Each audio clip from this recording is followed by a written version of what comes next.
Bom, gente, bem-vindos ao Três Tons de RH. Sou o Sérgio Nogueira, estou aqui com a Valéria Fernandes, com o Roberto Freitas. A gente vai falar sobre gestão de talentos hoje, seus impactos e repercussões. Valéria, o que você acha do tema de gestão de talento e o que está acontecendo nessa área? Gestão de talentos, eu acho que é um bom vídeo para a gente começar, porque, na verdade, é a vida de quem faz gestão de RH ou de quem tem equipe, né? Como gerir? Gerir significa o quê? Atrair e reter, né? Manter motivado, engajado, né? Os seus talentos. E hoje as questões são muitas. Vamos começar falando das questões, e aí a gente passa para as respostas, sei lá, para os comentários.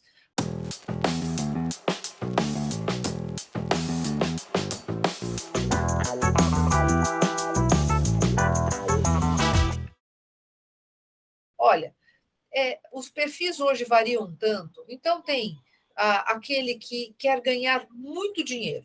Ele vai sempre se comparar aos maiores salários do mercado, independente do tamanho da empresa. Aquele que quer qualidade de vida, então ele quer trabalhar o mínimo possível, ganhando bastante e, de preferência, da casa dele, no home office, né? Aquele que você pode trazê-lo para perto por conta do propósito, então ele nem está tão preocupado assim com a remuneração. Então, assim, são tantas as possibilidades que a gente precisa entender, de repente, um a um, como é que a gente trabalha. Não sei, como é que a gente consegue atrair e reter. Eu fazendo só uma adição, né? Eu acho importante a gente realmente conseguir identificar os talentos, né? Porque quando você pega uma empresa, né, você não pode partir do pressuposto que 100% das pessoas que estão na empresa são talentos, né? Eu acho uma ilusão, né? Acho que você tem que identificar, pelo menos, quem é importante você trabalhar, né, entender suas necessidades e como agir, né? Até porque tem várias vontades, tem necessidades diferentes, né? Como você comentou, né? Um quer fazer tudo em home office, outro tem preocupações mais filosóficas do que especificamente de remuneração, né? Então, acho que isso é importante, né? Mas acho que a primeira coisa é identificar quem é o talento e fatiar, né, a partir do momento das suas necessidades, como é que você vai estabelecer a sua estratégia, né? Porque o mais importante é você fazer tudo isso, fazer essa gestão conectado com o resultado final, que é chegar num resultado legal lá no final de cada exercício, com contribuição, com clima acima da média, né, com entregas de alta competitividade. Então, tudo isso está vinculado com talento, né? Assim, a questão do risco, uma gestão de risco legal, né? Então, tudo isso está vinculado com talento. Então, para atender essa necessidade, acho que nada mais do que fatiar, né, entender quais são, como você mesmo falou, Valéria, as necessidades e como é que você trata, né? Eu acho também, só para botar mais uma pimenta, eu acho que também tem a questão do desafio de trazer o talento ou o perfil diferenciado do mercado e como é que você reconhece internamente também, desenvolve. Mas vamos lá, porque tem muita coisa nesse tema. Eu acho que tem o conceito do talento, né, que o Roberto acabou de comentar. Eu acho, eu não sei, eu tendo a ter uma interpretação que é o seguinte: talento todo mundo tem. Agora, a questão é se o talento desse profissional está alinhado à necessidade da organização, de resultados, de contribuições e tudo mais, né? Muitas vezes, até quando a gente fala tem que descobrir os talentos da organização, a gente acaba excluindo um time que está lá, mas ele não tem talento, o que já seria complicado, né? Como é que uma organização tem alguém que não tem o talento necessário, né, para estar presente ali? Eu acho que muito da função de recursos humanos e dos gestores da organização é conseguir saber exatamente quem encaixa bem em qual posição, em qual desafio. Isso em si já é difícil, já não é fácil, né? E é bem polêmico, né? Porque quando você começa a fatiar, você percebe que tem pessoas que têm alto potencial, vão chegar muito longe e vão estar numa posição bem legal. Tem outras que são aquelas que você tem que administrar pelo menos por algum momento, porque vão segurar aí os pratinhos, mas necessariamente não é uma pessoa que você pode contar no longo prazo. Tem outros que você chegou à conclusão que você tem que substituir. Então, assim, essa análise, essa visão, né, tem que acontecer, né, e a partir daí você estabelecer o seu plano. Né? Fala, Sérgio. Eu acho que é isso mesmo. Eu acho que assim, eu já vi muita gente que tem, e aí também tem a questão da performance, tem a questão do progresso, mas para mim sempre fica muito bacana quando você consegue identificar, alavancar, trazer para o jogo, trazer para a discussão e aproveitar, tirar o melhor dessas pessoas. Eu acho que todo mundo pode dar essa contribuição, sim. A pergunta é como é que a gente identifica, né, essa diferença, né, de contribuição? Quais são hoje as ferramentas que a gente tem para fazer isso? Eu acho que vou dizer uma, tá? E aí eu peço a ajuda de vocês. Mas é você poder estabelecer com muita clareza quais são as expectativas, né, de resultados, de contribuição de uma maneira prática e objetiva mesmo, né? E acompanhar, mensurar da maneira que faça sentido para a cultura da organização. Algumas organizações acompanham mensalmente, trimestralmente, outras fazem um acompanhamento de uma maneira mais longa, né? Demora um pouquinho mais para ter ali a apuração, né, de resultados, enfim. Mas tem que acompanhar, porque é daí que você consegue descobrir, né, a contribuição de cada um, não é? O que mais que a gente pode fazer? Eu sempre acredito que você meio sozinho fica um pouco, essa análise fica um pouco comprometida. Eu gosto quando os líderes se reúnem para fazer essa discussão. Sempre são discussões, se você conduzir corretamente, são discussões ricas, você conhece as pessoas, você tem pessoas de uma área que passam a conhecer de outra área, sempre você faz uma troca importante. Tem que ser uma discussão dentro de um clima de confiança, né? E de jogo aberto, né? Tem que ter maturidade para fazer uma discussão. Mas eu gosto muito dessa questão das discussões, você genuinamente discutir sobre essas pessoas. Fala, Roberto. Eu acho importante assim estabelecer algumas balizas, né, para você definir quem efetivamente é essencial para a empresa, né?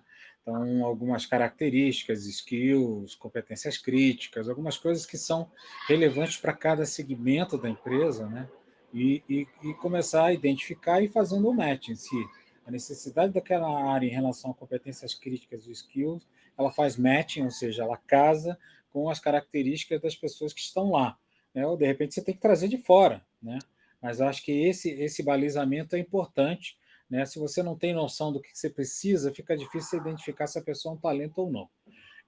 Um ponto que acontece aí, né, é um problema, né, a gente pode até aproveitar e falar de alguns problemas, assim, às vezes é um excesso de tolerância ou uma falta de tolerância, né, nessa gestão, né, quando você vê, não, esse cara ele não tem esse skill, mas eu acho que dá para a gente administrar. Aí você administra 2 anos, aí você chegou à conclusão que o custo da permanência daquela pessoa foi bem maior.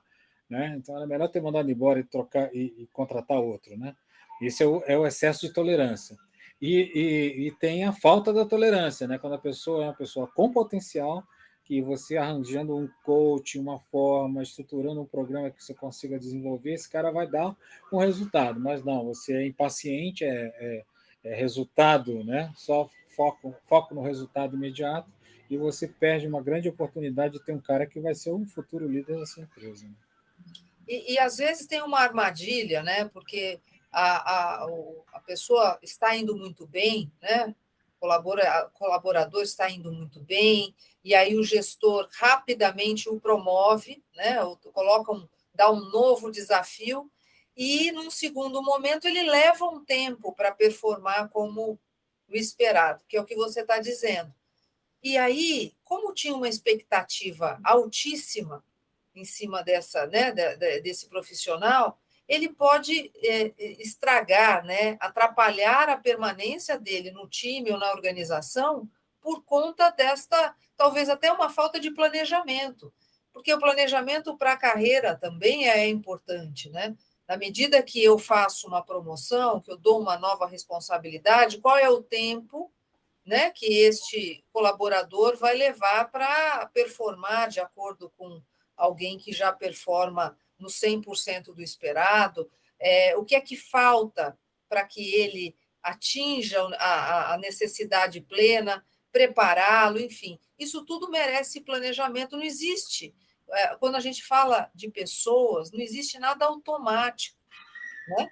Nem o melhor dos profissionais, né, consegue fazer mudanças tão automáticas, né? E aí prejudica-se o profissional e muitas vezes o resultado da empresa e às vezes até do time, né? Por isso que eu acho que as empresas que conseguem se estruturar, organizar isso com um programa, uma visão estratégica, né? Eu acho que isso é fundamental, organizar quais são os programas, e tem um ponto que eu acho que é muito importante, que eu queria chamar a atenção de todo mundo e saber a opinião das pessoas, eventualmente, que é a comunicação. Eu já vi empresas que tratam isso absolutamente como um segredo. Então, as pessoas perguntam, pô, mas aqui não tem gestão de talento, quem é diferenciado não tem nenhum olhar, e às vezes tem, mas não pode falar para nada para ninguém. Como é que pode você manter isso em absolutamente segredo, né? Claro que vai bater no ombro das pessoas, você é um talento, pronto. Tem que ter cuidado, tem que ter maturidade ao falar, tem que falar assim que ela está sendo reconhecida, mas também não pode botar numa caixa fechada. Então, a comunicação, por isso que eu acho que tratar como um programa, tratar realmente com um olhar estratégico, isso faz parte da estratégia da organização, é super importante e é crítico. Eu acho também que nesse programa, né, claro que tem várias formas de fazer, vários modelos, né, mas acho que tem alguns pontos que, a meu ver, seria importante identificar e manter. Um é exatamente a questão de aprendizado, né, o quanto que esse talento vai aprender. Então, se dentro do programa total de desenvolvimento do talento, essa questão de aprendizado ela está sendo tratada de uma maneira correta, né, em termos de exercício do aprendizado, né, em situações controladas, em situações que dê resultado. Então, acho que o aprendizado é um módulo importante. Acho que outro módulo importante é exatamente a questão do clima e liderança, né? Se esse talento vai conseguir, né, desenvolver as suas potencialidades num ambiente que seja um ambiente produtivo, né, e que ele exerça uma liderança, né? Como você bem falou, se tiver comunicado, as pessoas podem perceber, né, que ele é uma pessoa que vai ser um líder lá na frente, mas que é um ambiente que seja importante. O outro é, digamos, a parte mais hard, né, que é a questão da remuneração e de questões como benefício ou condições, né, de permanência da pessoa na empresa, né? Então, em termos de recompensa, né, de remuneração, de estrutura para ele efetivamente atuar, coisas do gênero. Não sei o que vocês... Se tem alguma coisa que a gente possa adicionar aí nesse modelo de programa. Roberto, dentro das dificuldades, né, você abordou uma agora importante, né? Então, assim, a gente tem o aspecto do reconhecimento de cada um, onde e como pode agregar valor, né, e pode crescer, mas a gente está falando do reconhecimento, que é um ponto importantíssimo, né? Cada vez mais a necessidade, né, de rever tanto a forma de remunerar, como também os parâmetros, né? Que parâmetros de comparação com o mercado, né, para remunerar adequadamente e com os resultados da organização. Então, as duas, né, aí os dois pratinhos da balança, porque tem que olhar o mercado, mas tem que olhar o tamanho da organização e a contribuição de fato que aquele profissional, aquela área tem para atingir os resultados esperados da organização. Eu acho que os recursos humanos, os gestores, precisam olhar isso. E muitas vezes o profissional ele chega com uma demanda falando: olha, eu preciso de um aumento salarial porque recebi uma proposta ou porque eu vi um colega meu no mercado que ganha muito mais e eu preciso ganhar muito mais. E a gente sabe, normalmente vem aquela demanda para nós: preciso aumentar. e quero aumentar em 30% o salário do meu colaborador, senão ele vai pedir demissão e vai embora. E aí, a gente tem 2 caminhos. Eventualmente, é correto fazer esse ajuste. Eventualmente, pela contribuição, pelo mercado, pode estar defasado, mas isso também pode ser uma bomba relógio. Você faz esse aumento e dali X tempo não vai parar em pé, não vai fechar a conta, porque ele vai ficar muito mais caro do que o que ele agrega de fato para o resultado da organização. Então, a gente aumenta demais o custo e acaba influenciando no futuro dele, na permanência dele na organização, até por um remanejamento para outra função ou outra área. Né? E aí eu encaixo remuneração, mas benefícios também, quando você eleva o patamar de benefícios, acho que a conta inteira ela precisa fechar e o colaborador, o profissional, precisa entender quais são os parâmetros que estão sendo usados, por quê? Porque não dá para ser o salário que eu gostaria nesse momento. E qual que é a minha visão de futuro? Não sei, o que você acha disso, Serginho? E eu até colocaria, às vezes, os próprios programas de desenvolvimento, porque tem gente que acha, não, aqui todo mundo tem que ser treinado em alto nível, em altos custos, então essa conta, gente, no final do dia a conta tem que fechar. Não tem jeito, você pode falar dos aspectos mais diferentes possível, e é justamente esse hoje o desafio. Vejam bem, como a Valéria falou, tem a velocidade, tem que entregar resultado rápido. Tem que crescer. Você tem os investidores, você tem que entregar rápido, urgente. Você tem que os talentos tem que trazer resultado muito rápido. E no final da conta do dia tem que pagar. Então, gente, Roberto, eu acho que é disso que a gente está falando, né? Como é que nesse caldeirão de elementos, como é que a gente faz a gestão? Como é que isso vai funcionar, afinal de contas, né? Eu acho importante, sim. Até porque tudo é conectado, né? Então, se você mexe num elemento, as outras coisas, todas as outras coisas que estão conectadas vão se alterar, né? Então, como dizia um professor meu, várias variáveis variantes, né? O professor de microeconomia falava para mim, ele falava isso. Que as variáveis variam. Várias variáveis variantes, né?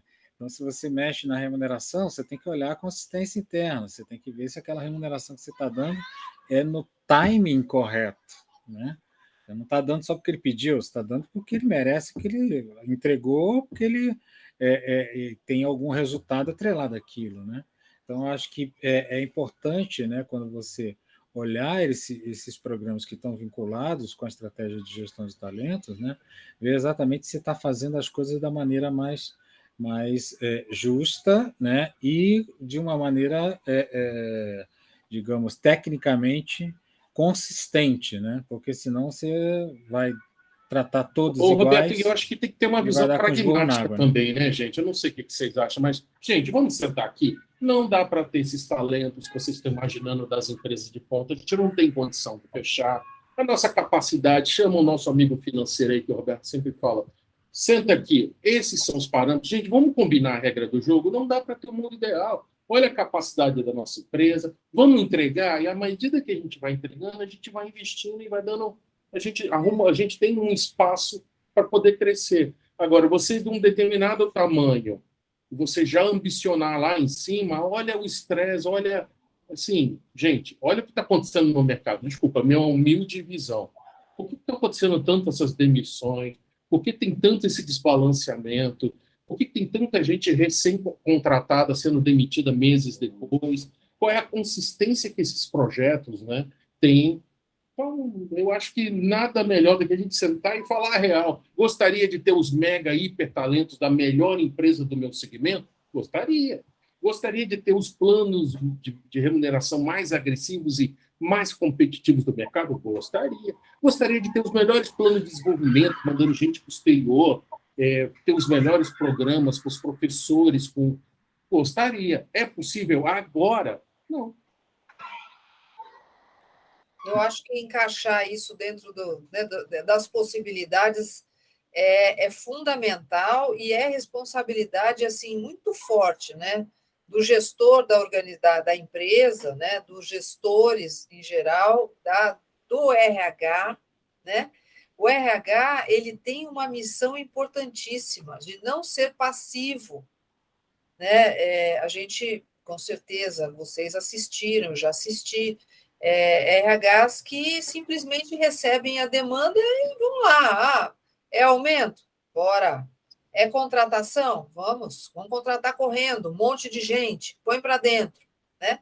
Só que eu acho que o papel de recursos humanos é trazer ferramentas para ter esse olhar mais ampliado mesmo, né? De entender se eu aumento a remuneração de um profissional agora, qual que é o impacto disso no médio e longo prazo? É muito importante. E ele tem que entender o impacto disso para a longevidade do negócio, né? Para ele poder contribuir para a gestão. Isso é fundamental.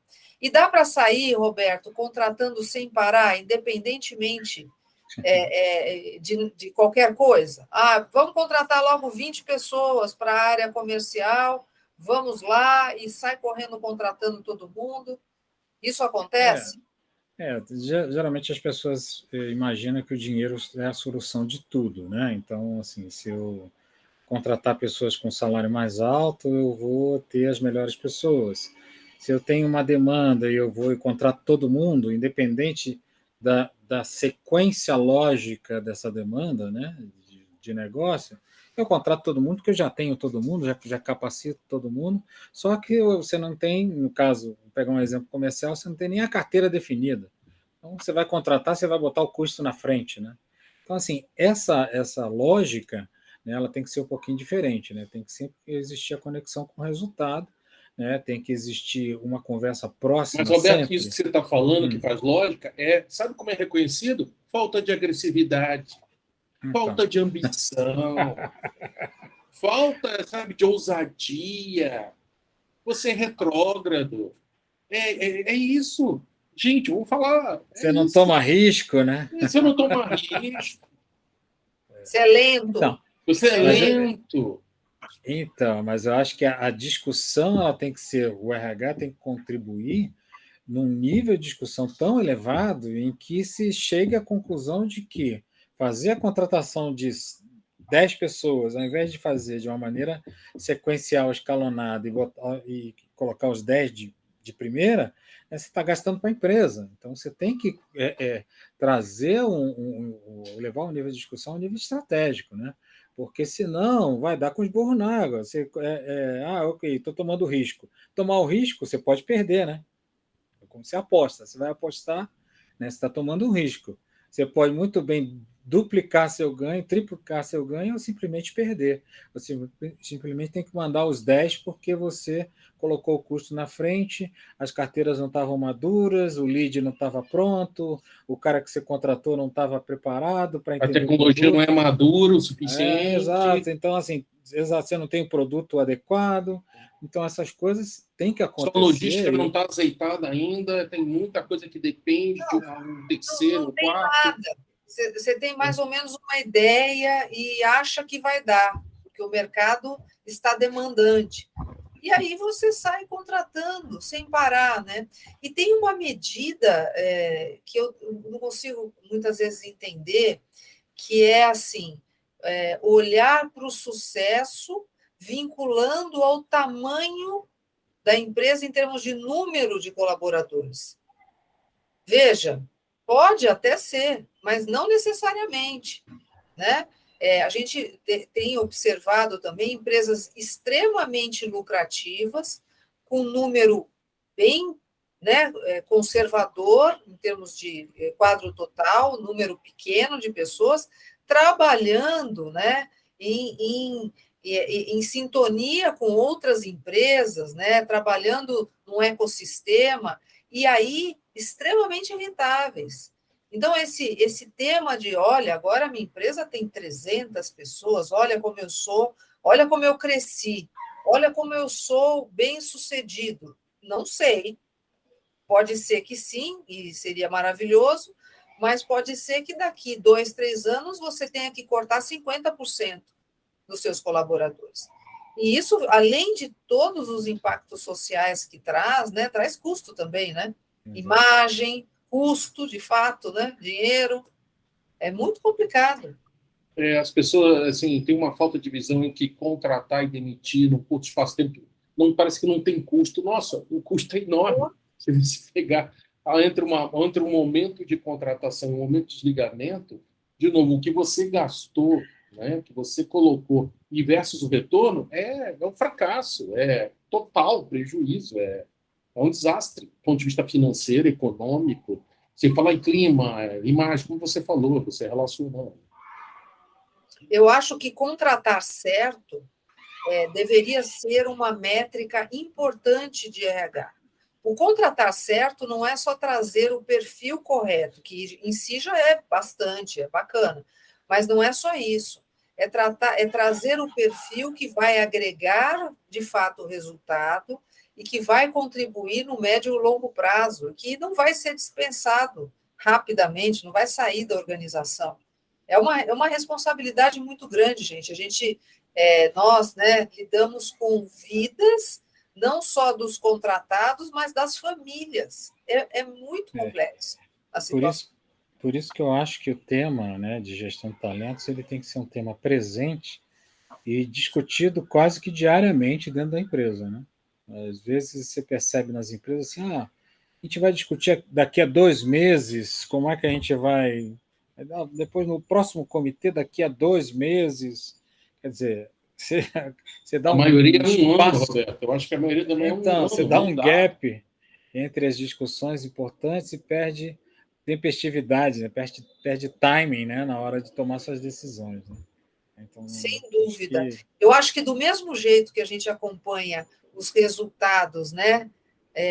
Vai lá e olha quanto está o valor da ação na Bolsa, todos esses índices são fundamentais, né? Esses valores são fundamentais, mas o quanto que a gente, no paralelo, também acompanha cada um, né, dos colaboradores, que, afinal de contas, são fundamentais para atingir esses resultados esperados, ou não é?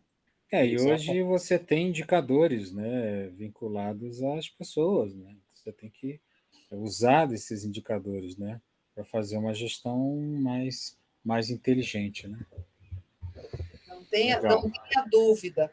Uma outra coisa possível também que eu queria trazer aqui é que, eventualmente, se ainda não está na fase de ampliar o grupo, né, de colaboradores vinculados, né, por um contrato CLT, enfim, por que não trazer contribuições através de consultorias pequenas, profissionais especializados, que tem uma outra forma de contrato, mas que pode agregar muito para a organização. E isso com um pouco mais de flexibilidade, né? Muitas vezes a gente tem um certo preconceito, não, mas ele não vai estar engajado, ou ele não vai nos conhecer tão bem, ou o que seja. Ele não entende o meu negócio, nunca vai Mas às vezes é entender. viável, né? Isso eu acho importante, né? Claro, considerando tanto questões trabalhistas quanto questões de propriedade intelectual, né? Mas Sim. você tem sim, né, liberdade poética para lançar mão de consultorias, de empresas, né, para alavancar seus negócios e sempre olhando como é que isso vai ficar no futuro, né? O grande problema é a dependência, né? Já vi empresas que se tornaram dependentes de terceiro, então o seu core, né, de negócio estava na mão de terceiros. E em um belo dia eles tiveram que comprar de volta, né? Desenvolveram, deixaram na mão de terceiro, mas tiveram que comprar isso, internalizar todas essas pessoas, o que saiu muito mais caro do que planejado. Como todas as decisões têm que ser bem planejadas, né? Qual é o expertise que eu estou trazendo através de um terceiro? Mas não tem uma resposta. Eu acho que a grande conclusão não tem uma única resposta correta, né? Tem uma análise profunda da realidade de cada organização, de cada área, né? Cada negócio, e uma projeção futura. Tem que olhar também para o futuro, né? Para tomar uma decisão ou várias decisões acertadas. Eu acho que esse ponto... Nossa, vocês estão falando, eu estou viajando aqui pela experiência de vários momentos, coisas que funcionaram, situações que não funcionaram, em função acho que sempre o bom senso, para mim, o que fica dessa mensagem é o bom senso, a sabedoria de equilibrar o planejamento com o timing, com a velocidade. Você não precisa deixar de ser agressivo, mas está sempre discutindo e está planejando, está olhando meses à frente. Por mais que digam, não, você está louco, olhar isso à frente. Tem que olhar, gente. Não tem como fazer uma gestão efetiva de uma empresa sem olhar isso e ter um jogo combinado. Eu também volto a esse ponto, que é a combinação do jogo. E o RH tem que estar fazendo a gestão do negócio junto, em conjunto. Tem que entender, né? A gente fala tanto do RH estratégico, é isso. É entender exatamente o negócio, né? Para onde que ele ruma, necessidades, ajudar nesse planejamento que nós estamos falando. E também uma mensagem dos empreendedores, quando chegou naquele momento, né, gente, de tornar a empresa operacional, né, tá naquela fase de colocar o bloco na rua, não deixe isso para depois, né? Se vai ter um RH nesse primeiro momento, uma pessoa ou não, mas o tema tem que estar já presente desde o início, né? Não deixe isso para depois, né? Nossa, Sérgio, fundamental esse ponto. Queria sublinhar o que você está trazendo, porque muitas vezes uma empresa, né, quando ela nasce pequenininha, quais são os primeiros a serem contratados? Primeiro o CFO, né, primeiro é o financeiro, e o segundo, às vezes, é o jurídico, né, para ajudar em todos os temas de contratos e tudo mais. E aí trazem um assistente de RH, né, muitas vezes um profissional em início de carreira, porque tem um custo menor, para ajudar a fazer aquilo que existe de demanda. Então, ele entra para ser operacional. Gente, a relevância de ter uma contribuição sênior, né, neste momento é fundamental para refletir tudo isso que a gente está falando aqui. E, eventualmente, não precisa ter um contrato. Traz uma consultoria, traz alguém, faz consultor, traz um profissional, né, para te ajudar a estruturar, não é, Sérgio? Exatamente. Roberto, você que é investidor aí, o que você acha desse ponto? Não, perfeito. Acho que você tem que olhar, né, a dimensão de gestão de pessoas, dando a mesma importância, né, que você dá para a questão financeira, legal, né? E tem vários parceiros, colegas, consultores com capacidade de ajudar nessa estruturação, né? Porque depois, se você começa só no operacional, você acaba criando, de repente, alguns vícios, vai ser muito difícil você se libertar. E, Roberto, não precisa trazer modelo pronto. Eu tenho um modelo, aí traz um modelo. Não, gente, por favor, também não precisa ser tão assim. Discute qual é a proposta da empresa. A gente já falou isso em vários outros vídeos. Qual é o objetivo do negócio, a cultura que se quer, que se deseja. Não precisa ser também, eu vi lá uma consultoria, um banco, o meu investidor já tem debaixo do braço, eu só implemento e copio. Não precisa ser também assim, né? Acho que todo cuidado e atenção e realmente olhar estratégico para esse tema é fundamental. A gente está vendo aí o que está acontecendo no mercado. Legal. Bom, gente, muito obrigado. A gente vai encerrando por aqui esse tema. Nos acompanhe nas redes sociais. Eu acho que esse tema, né, gente, contribua, dê ideia, participe. Como é que você vê esse assunto? O que está acontecendo na sua empresa? Qual é a sua realidade? Como você está vivenciando? E contribua, participa. Vem com a gente. Tá? Um grande abraço e até a próxima. Legal. Tchau, Se inscreva no canal. Tchau.